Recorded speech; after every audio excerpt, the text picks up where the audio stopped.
Hello， 大家好，又是星星我啦，欢迎来到星星说鬼。感谢这期故事的投稿人小八，小八呢还给星星发了真实照片，大家记得看到最后哦。听故事前可以先帮星星订阅点赞，这样你就不会错过更新，还可以让星星的频道让更多人看到哦。感谢你啦，那我们开始咯。我还记得这件事情发生在好几年前的年尾，当时我们一家人很突然的决定要上云顶来一个2天1夜的家庭旅行。由于当时是年尾的旺季，所有酒店的家庭套房都已经被订完了，我们只能分开订了2间双人房，无奈的是房间隔得有点远就是了。一间房在5楼，而另一间房则是在8楼。拿到房卡后，我们就各自去 check in 整理行李。我跟我姐选择住在8楼，而我爸我妈则是住在5楼。整理好后，肚子也饿了，我们就在大厅集合，去了附近的购物商场找东西吃。就这样，我们吃吃喝喝逛逛，时间也差不多接近晚上9点了。我爸妈也逛得有点累了，就想先回去酒店休息，而我跟我姐呢，想今晚熬夜刷剧聊天到天亮，所以打算继续再逛一下，买点零食回去。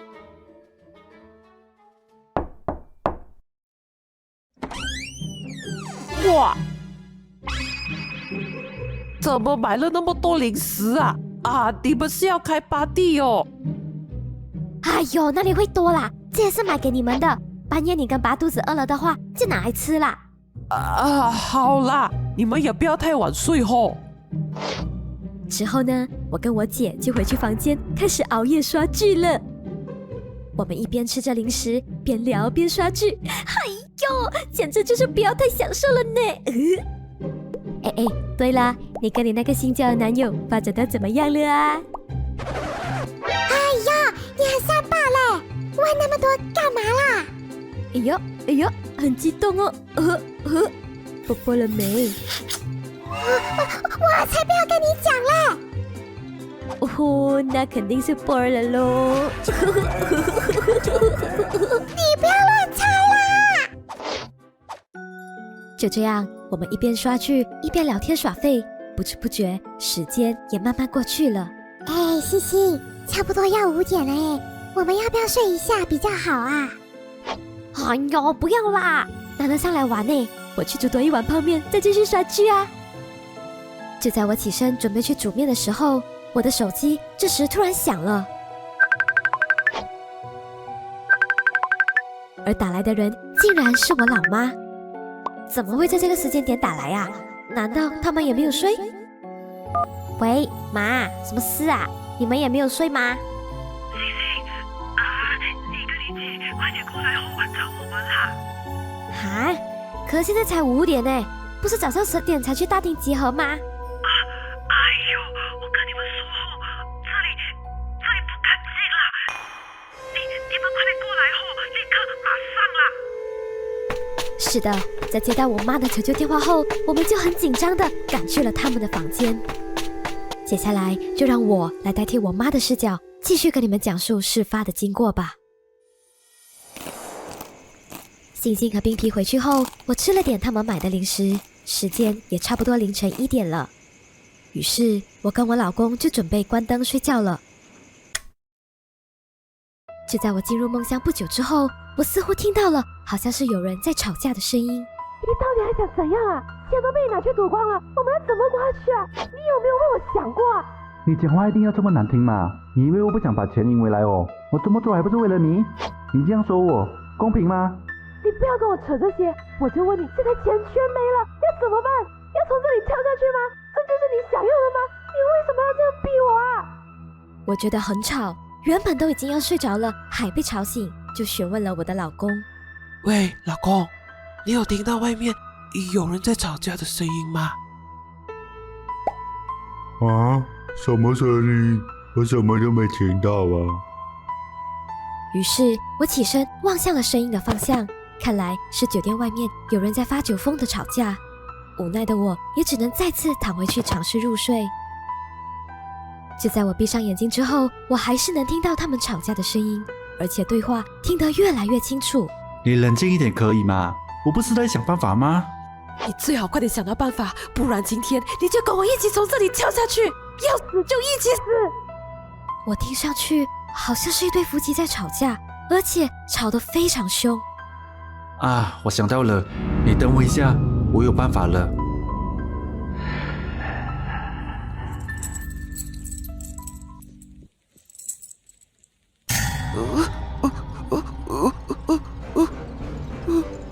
这时的我突然间整个人似乎被什么东西给压着，无法动弹。这感觉我很清楚，就是鬼压床，因为我已经不是第一次被鬼压床了。而且我能清楚地感觉到，我右手戴着的金手镯正在被人用力地拉扯。一开始我以为是我的老公，可是不对呀，我的老公是睡在我的左手边呢，怎么可能拉得到我右手的手镯啊？我越想越不对劲，就用力挣扎，张开了眼睛，然后害怕地望向了我的右手边，就看见有一位穿着古代中山装的中年男人正站在我的床边，就是他在用力拉我的手镯，他想要把我的手镯给拉走。当时那个男人还不断地重复说这一句话：我要拿去当掉，我要拿去当掉，我要拿去当掉，我要拿去当掉，我要拿去当掉。快点给我，快点给我，给我，给我，给我当掉，给我，给我，我要拿去当掉，我要拿去当掉。我感觉我的手都要被他给扯断了，于是我拼了命的挣扎。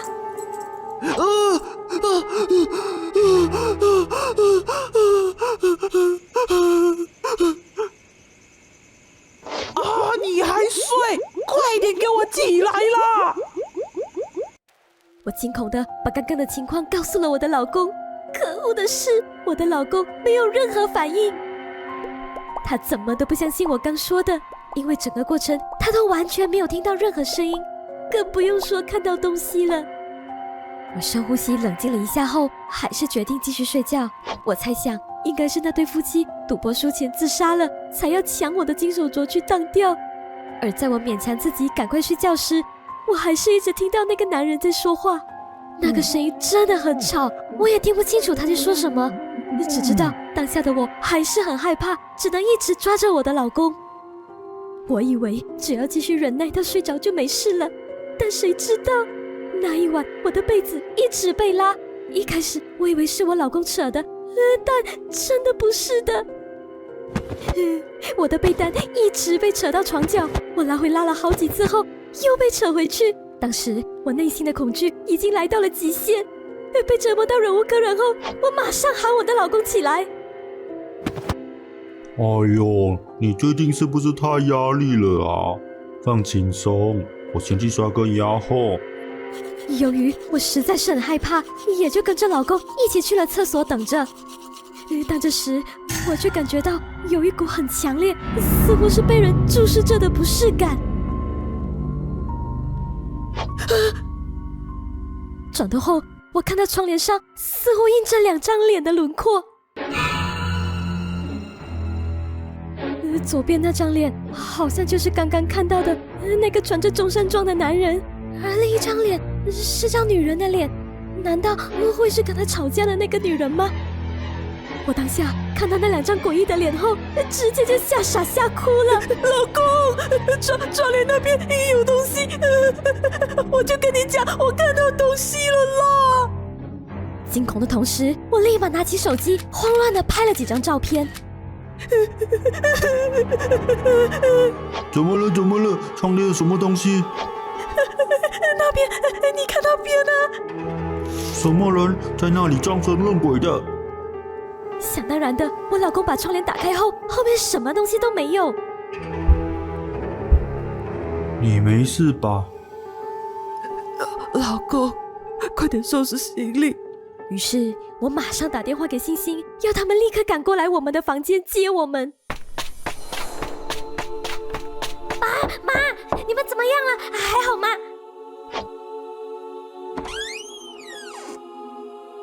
走，快点带我们去你的房间。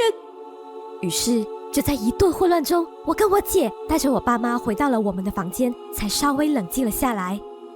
妈，到底发生什么事啊？你们真的撞鬼啊？你们看一下我拍到的照片就知道了啦。没错，看到照片后的我们也直接起鸡皮疙瘩了。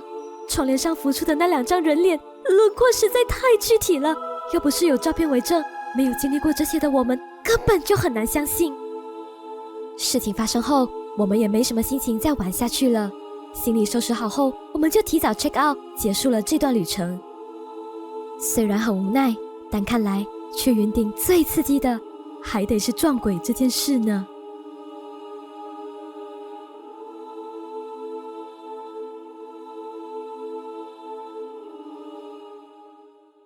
怎么样，大家喜欢今天的故事吗？很感谢你们看到这边，喜欢的话一定要帮星星订阅、点赞或者加入会员，小小的支持星星哦。我跟饭团真心谢谢你们啦！如果看不过瘾，可以继续点击这里观看其他的影片哦。那我们下期故事再见啦，拜拜！最后，各位加入灵性鬼探社的社员们，谢谢你们的支持哦！特别是科长阿燕、雷克斯、Jean、陈伟志和 Clay L， 感谢你们啦！